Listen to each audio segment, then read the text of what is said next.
Fjárlagafrumvarp ríkisstjórnarinnar var kynnt í dag en það gerir meðal annars ráð fyrir skattahækkunum og niðurskurði á framkvæmdum.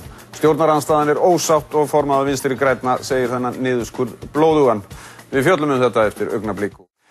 En samkvæmt breytingatillögum ríkisstjórnarinnar á fjárlagafrumvarpi næsta árs verða skattar hækkaðir og framkvæmdum frestað, auk þess sem bætur almannatrygginga halda ekki við verðlag í öllum tilvikum.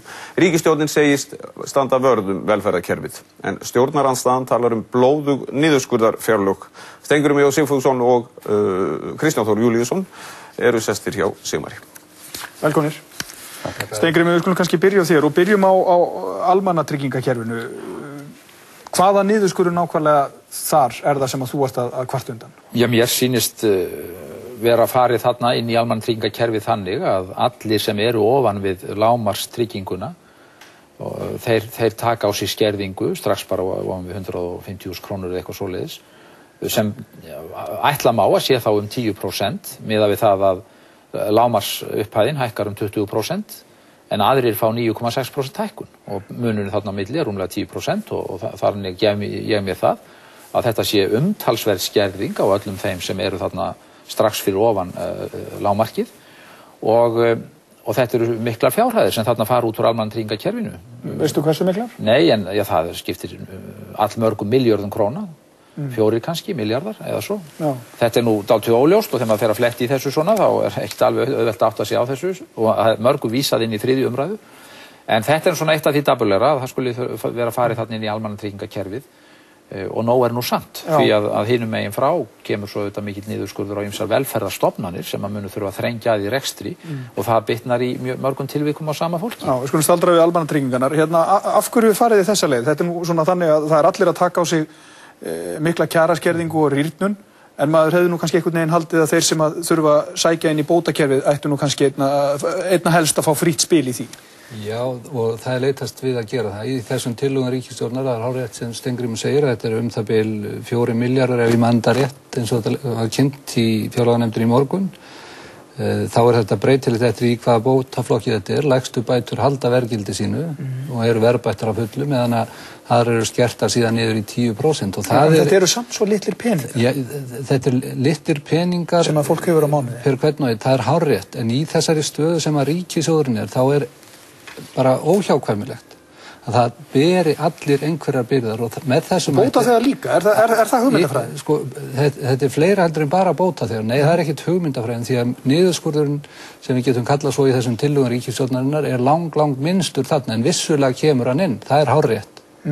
Og það er bara undir þessu formerki eins og ég segi, fullum fettum og fullir það eins og komið fyrir okkur með þennan ríkissjóð okkar með 370-80 milljarða í tekjur. Og við erum að keyra samkvæmt þessum tillögum inn í næsta fjárhagsár með 170 milljarða halla. Við ætlum sem að auka skuldir ríkissjóðsins 170 milljarða á næsta ári. Þá sjá það allir sem að horfa á þetta í því ljósi að vandinn sem við að eiga hlýtur að kalla á það sé allt tekið til skoðunar og það verður þá að reyna að jafna út þessum byrðum með þeim hætti að verja þá sem veikast standa fyrst af öllu og það er reynt að gera það. Verja þá málaflokka sem við köllum til grundvallar og grunnstóði samfélagsins, menntamál, heilbrigðismál, öldrunarmál, málefni fatlaðra og svo framvegis.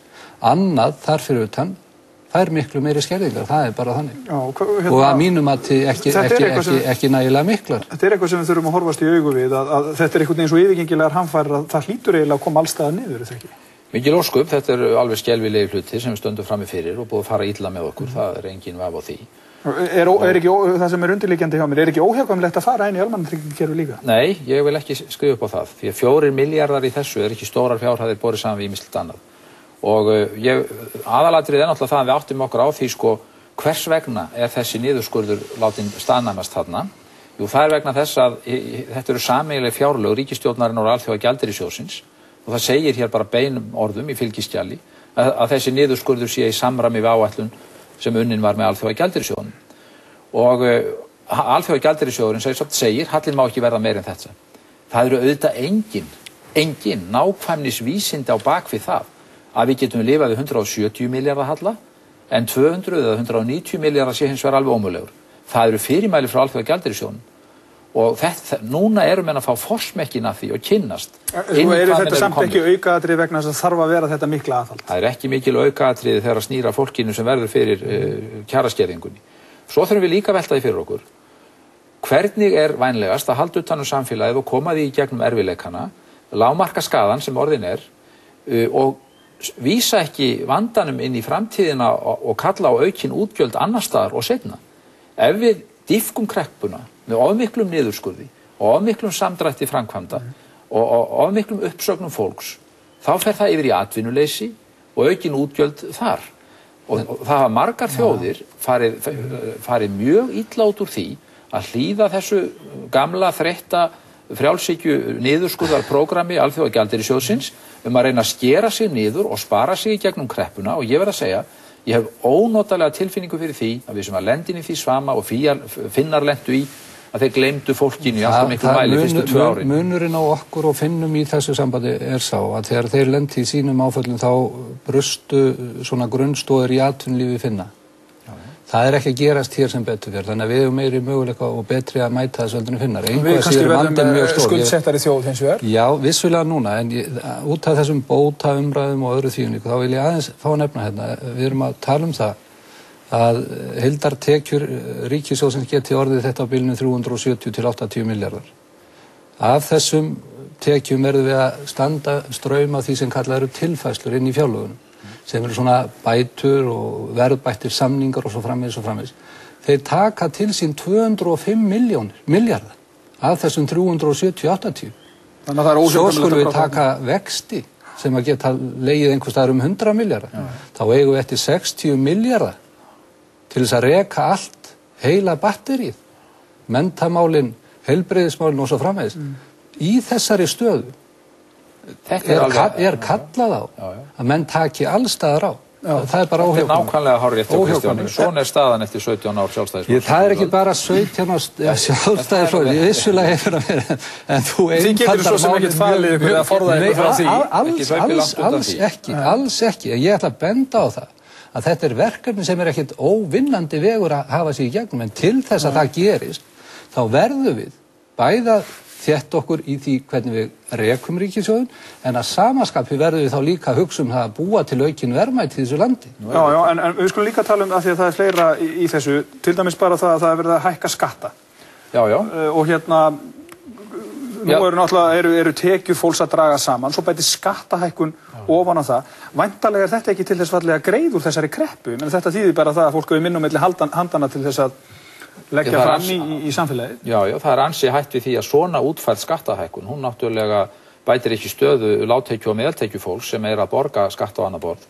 Og ég mjög ósáttur við það að ríkisstjórnin skuli þá ekki reyna að fara aðferðir í þeim efnum, hvað var það tekjuöflun, sem dreifa betur byrðunum og reyna að leggja þær á þá sem fremur eru aflögu færir. Hvers vegna í ósköpunum ekki tekin upp hátekjuskattur? Þó það væri ekki nema bara til svona sem tákgræn aðgerð til að sýna við ætlum að reyna að dreifa byrðunum þannig. Og þetta minni okkur auðvitað á það mikla hneyksli að fyrir ríkisstjórn felldi niður hátekjuskattin hérna á tímum ofurlauna sem stigu til himins. Við værum kannski með 30-50 milljarða núna í handraðan. Ef menn hefði ekki gefið þær miklu gjafir í skattalækkunar vittleysu í þenslunni sem fyrir ríkisstjórn gerði. Og mér finnst það algjört lágmark að menn skoðist líka útfærslu á þessari tekjuöflun. Svo vil ég segja að mér finnst að þessi útfærsla gagnvart sveitarfélögunum, hún gangi ekki upp og það verður að búa betur á sveitarfélögunum. Þau eru alveg lykiltæki í því að halda utan nær samfélagið og við eigum að ætla þeim mikilvægt hlutverk í því að veita þjónustuna, félagsþjónustuna, nærþjónustuna og þau eru mikilvægur vinnuveitandi. Stöldrum við hátekjuskattin. Af hverju kom það ekki til álita? Að mínu mati kemur ágætlega til álita að leggja á sérstakann skatt á hærri tekjur. Já, hefur það verið rætt? Er það mögulegt að það verði? Já, það er rætt. Ég skal fara í að semja bara fyrir. Já, þakka þér innlega fyrir það. En segja okkur, þið finnst að koma til greina, hvað leiti þá? Það er forréttindi að heyra þið segja að það var að forma fjárlaga. Já, ég hef sagt á að sagði hérna áðan, í þessari stöðu sem ríkissjóðurinn það er mjög erfitt ár framundan. Og ég fullir það árið 2010 og 2011 verða engu auðveldari viðfangsheldur en þetta ár sem að við verður settur á hátekjuskatt. Ég get engu svara til það sem ég segi í þessu, það væri óábyrgt að útilokan. En af hverju var það ekki það bara gert núna?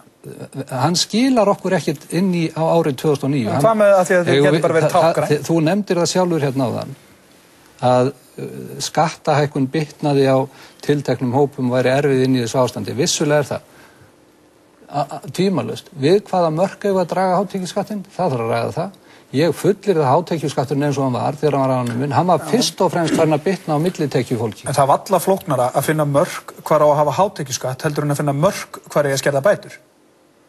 Og hvar meina ég að byrja að borga skatt? Skerðing bóta, eins og við komum var allt annað mál. Þar var verið að taka af verðbætur á bótaflokka sem að fólk átti inni vissulega. En ég er nokkuð óeðlilegt við það. Ég bara segi það alveg eins og þegar allt samfélagið logar hér í bara erfiðleikum, uppsagnir fólks á vinnumarkaði, launalækkanir hjá vinnandi fólki og svo framvegis, að byrðunum í samfélaginu sé dreift, þannig að verðbætur á tilteknar tekjur sem þó kom úr sameiginlegum sjóðum og kallast bætur. Þær takja á sig einhvern hlut af byrðunum líka, meðan að við erum með sömu verðbætur sem ganga bara yfir venjulegan launamann, sem að hríðfalli í tekjum. Er þá eitthvað óeðlilegt að hann gerir kröfu það sem skattgreiðandi? Að byrðunum sé jafnað, ég sé ekkert óeðlilegt við það, alls ekki, meðan að samfélagi í þessari stöðu. En það sé gott samræmi í hlutunum og byrðunum þá dreift í samræmi Verðbætur Steingrímur á samninga á að taka það í botn, þrátt fyrir það sé samningsbundið. Í þeirri stöðu þegar atvinnulífið í landinu og almenningur fær engar bætur og lifi bara við það umhverfi sem þarna úti er. Hvernig ætlaði þá að fara með einkavæddu rekstrarþættina ykkar? Sittið ekki fastur uppi með þá? Getið þið hróflað við samningum með einkaaðila sem eru löggerningar og aðfararhæfir og jafnvel þinglistir? Flestir samningar ríkisins Steingrímur eins og þekkir eru með fyrirvara fjármögnun af hálfu ríkisins og samþykkt í fjárlögum. Þannig að ég tel, ef það er vilji til þess, pólitísku vilji, þá hafi ríkið heimildir til að fara inn í alla samninga. Það verður að vera. Ég vil svo bara benda á það að þó að þetta séu kannski ekki háar tölur, þessar niðurskurðartölur á hinum almenna rekstri ríkisins, þá rekkur maður nú dálítið við þegar maður reiknar það eða leggur það saman fyrir einstaka stofnanir. Eins og 1740 milljónir króna í niðurskurð á Landspítalanum. Það hefur nú ekki gengið vel að koma endum saman þar undanfarin ár. Öldrunarstofnanir, er þetta kannski 500-600 milljónir nettó á þær? Það er einhverja tilfærslur þarna inni. Það er verið að fella niður forfallakennslu með öllu. Það er fella niður framlag til Iðnemasambands Íslands upp á einhverja 6 milljónir. Er bara verið að leggja þá starfsemi niður og svo framvegis. Þannig þetta eigum við allt eftir að fá. Hinar sársökafullu staðreyndir sem birtast mönnum í niðurskurðinum hinum megin. Og hérna má ekki alveg færa til sannsvegar að margt í þessu sem er verið að kynna hefur þau áhrif að það missa fleiri vinnuna af hálfu ríkisins og það bætist ofan á það sem er að gerast á hinum almenna markaði, kannski á tíma þar sem að ríkið ætti að vera atvinnuskapandi. Sigmar, þú ert að spyrja mig spurningar sem ég hef ekki beint svar við í dag. En það hlýtur að blasa við innan við sjáum hvað er að gerast í vega. Já, ég ætla bara að segja það alveg morgunljóst. Vissulega blasir það við að það er stórhætt á því að það gerist. Það er bara þannig. Vöxturinn í þjónustugeirun ríkisins, eins og ég met þessa stöðu, hefur einfaldlega vaxið tekjum hans yfir höfuð. Hvað er þá til ráða? Hvernig er að búa til tekjur? Kristján, má ég þá aðeins draga athyglinna að því? Ég var að reyna að halda ræður hér á árunum 2004, 2005 og 2006 það að það yrði kannski ekki eins gaman að verða fjármálaráðherra þegar að niðursveiflan kæmi. Þegar menn væri búnir að slátra og skera niður hina traustu, föstu tekjustofna ríkisins sem þá voru. Þá slógu þið ykkur og voru mikli kallar og lækkuðu skatta. 2004? Já, 4, 5 og 6, allt kjörtímabilið. Á fyrirtæki, á hátekjufólk.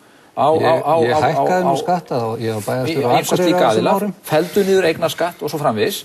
Og núna gerist það að þegar froðutekjur frá þenslu tímanum hverfa, þá bara dundrar ríkissjóður niður í tekjum. Þá er nákvæmlega þetta gerast sem maður var að reyna að vara við. Að þá er tekjugrunnur samneyslunar miklu veikar en hann var áður. Vegna þess að þið leyfðuð ykkur þetta í góðverðinu. Froðutekjur. Þið voru að selja ríkiseignir og skattleggja viðskiptahallann. Og svo hverfur þetta allt í einu. Svaraði Sörsnögt og næsta tíma. Ég segi bara, ég kalli ekki tekjurnar af bankastarfsemin og fjármálastarfsemin sem var á síðustu árum froðutekjur. Það skiluðu sér inn í ríkiskassan og við nutum þeirra meðan að þeirra naut við. En svo aðeins bara framkvæmdirnar, að mér finnst líka vanta hér inn í þetta að framkvæmda pakkin í heild sér skoðaður með því hugar fari að fresta frekar dýrum framkvæmdum sem ekki eru mannafla frekar og færa verkefnin yfir í störf, yfir í laun. Já, það fullir eru menn að skoða. Ég vil bara benda á það inn í tillögum ríkisstjórnar eins og það liggja fyrir. Er gert ráð fyrir því að framkvæmdir á vegum ríkisins á næsta ári verði 41 milljarður og hafa sjaldan eða aldrei verið meiri. Þannig að það er samt skoruð niður með það sem átt að vera. Er fjárhæðin lækkuð en ég bendi bara á það að framkvæmdamagnið í þessu erfiðasta fjárhagsári sem við erum að horfa upp á hefur sjaldan eða aldrei verið meira. Takk fyrir komuna.